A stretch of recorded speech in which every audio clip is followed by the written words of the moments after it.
ምን አደረጉ? ጸለዩ እንጂ መጽሐፍ ቅዱስን ጸሎተ ማርያምን ነው እንጂ ያዙት እኮ ቦምብ አልያዙም። ሙታንን መግደል እኮ በቁም ራሱ ሙትነት ነው።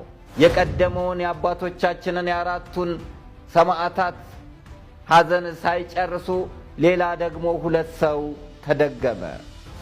በገዛ ሀገሯ ላይ የተሰደደች ተዋህዶ ቤተክርስቲያን፣ በገዛ ሀገሯ ላይ የምትገደል ተዋህዶ ቤተክርስቲያን ረሃቡ ከሚገላቸው ረሃቡ ከሚያሰቃያቸው በላይ ሰው ልጅ መጥቶ እንደገና ያሰቃያቸዋል።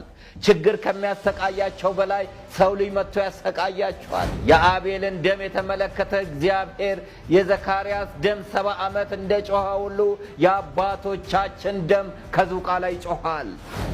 አባቶች እየሞቱ በረከት የለም። አባቶች እየተሰቃዩ ረድኤት የለም። ቋንቋችን ተደባልቆ ባቢሎን። በስመ አብ ወወልድ ወመንፈስ ቅዱስ አሐዱ አምላክ አሜን። እንደምን ሰንብታችኋል? ይህ ደረጀ ዘወይንዬ ሚዲያ ነው። ሰላም እግዚአብሔር ከእናንተ ጋር ይሁን። ዛሬ ውስጣችን እጅግ አዝኖ ዙቋላ አቡነ ገብረ መንፈስ ቅዱስ ገዳም ላይ የተፈጸመውን ጉዳይ መቃወማችንን ለማሳየት ገብተናል።